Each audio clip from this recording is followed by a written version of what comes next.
नमस्कार, आप देख रहे हैं न्यूज़ 18 राजस्थान का डिजिटल चैनल और आपके साथ मैं हूं वंदना त्यागी। सोचिए, एक देश का राष्ट्रपति अपने ही देश में है और दूसरी महाशक्ति की सेना आती है, गिरफ्तार करती है और उसे हजारों किलोमीटर दूर ले जाती है।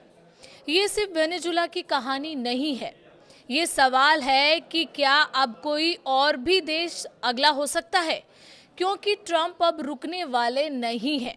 वेनेजुला के राष्ट्रपति की गिरफ्तारी को अगर आप एक अलग घटना मान रहे हैं तो ये आपकी गलती है। असल में ये सिर्फ शुरुआत है। अमेरिकी राष्ट्रपति डोनाल्ड ट्रंप ने जिस तरह वेनेजुला में सैन्य कार्रवाई की है, उसके बाद साफ हो गया है कि ट्रंप की नजर अब एक देश पर नहीं बल्कि पूरी एक सूची पर है। सवाल ये नहीं कि अमेरिका ने वेनेजुला में क्या किया, सवाल ये है कि अब अमेरिका के निशाने पर कौन कौन से देश हैं। महज आधे घंटे के भीतर वेनेजुला के राष्ट्रपति निकोलस मादुरो को हिरासत में लेने के बाद ट्रंप का आत्मविश्वास जिस स्तर पर पहुंचा है, उसने दुनिया को चौंका दिया है। एयरफोर्स वन में पत्रकारों से बात करते हुए ट्रंप ने न तो शब्द तोले, न ही संकेतों से बात की। उन्होंने खुले तौर पर कहा कि उन्हें वेनेजुला जैसा मिलिट्री ऑपरेशन पसंद आया है और अगर जरूरत पड़ी तो वही मॉडल दूसरे देशों पर भी लागू किया जा सकता है।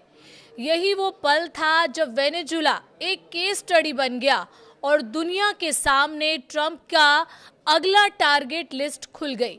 सबसे पहला नाम सामने आया कोलंबिया का। ट्रंप ने कोलंबिया के राष्ट्रपति गुस्तावो पेट्रो को सीधे निशाने पर लिया और कहा कि देश एक बीमार आदमी चला रहा है। उन्होंने आरोप लगाया कि कोलंबिया में कोकीन बनाने की फैक्ट्रियां फल फूल रही हैं और वहां से ड्रग अमेरिका तक पहुंच रहे हैं। ट्रंप ने यह भी कहा कि अगर वेनेजुला में कार्रवाई संभव है तो कोलंबिया में भी वही किया जा सकता है। यानी साफ संदेश, कोलंबिया अब सिर्फ पड़ोसी देश नहीं बल्कि संभावित सैन्य लक्ष्य है। इसके बाद ट्रंप की जुबान से निकला दूसरा नाम और वो था क्यूबा। क्यूबा को लेकर ट्रंप ने भले ही ये कहा कि शायद वहां तुरंत सैन्य हस्तक्षेप की जरूरत ना पड़े, लेकिन उन्होंने ये भी जोड़ दिया कि क्यूबा खुद पतन की कगार पर है। ये बयान अपने आप में एक चेतावनी है। मतलब साफ है, या तो हालात अपने आप गिरेंगे या फिर अमेरिका दखल देगा। तीसरा और सबसे संवेदनशील नाम है मेक्सिको। ट्रंप ने कहा कि अमेरिका को मेक्सिको के साथ कुछ करना होगा। उन्होंने कार्टेल और ड्रग्स का हवाला देते हुए साफ कर दिया कि अगर मेक्सिको ने खुद कदम नहीं उठाए तो अमेरिका इंतजार नहीं करेगा। ये कोई कूटनीतिक बयान नहीं था बल्कि एक दबाव भरी धमकी थी जो सीधे सैन्य कार्रवाई की तरफ इशारा करती है। लेकिन ट्रंप की नज़र सिर्फ लैटिन अमेरिका तक सीमित नहीं है।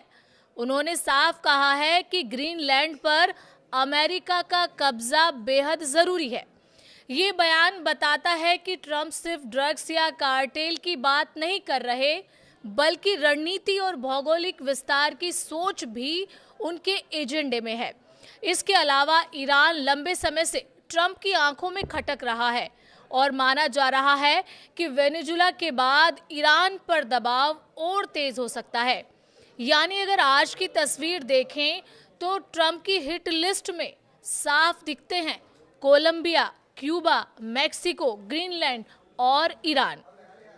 वेनेजुला इस लिस्ट का सबसे पहला उदाहरण है। चेतावनी नहीं बल्कि ट्रेलर है। यही वजह है कि दुनिया बेचैन है, संयुक्त राष्ट्र परेशान है और कई देश इसे खतरनाक मिसाल मान रहे हैं। असल सवाल अब यही नहीं कि अमेरिका ने वेनेजुला में क्या किया, असली सवाल ये है कि अब अगला कौन है, क्योंकि ट्रंप ने हालिया बयानों में ये साफ कर दिया है कि ये कहानी यहीं खत्म होने वाली नहीं है। इस पूरे मसले पर आपका क्या कहना है और आपको क्या लगता है कि ट्रंप के निशाने पर अगला कौन सा देश हो सकता है? कमेंट करके ज़रूर बताइए और चैनल पर नए हैं तो सब्सक्राइब भी करिए।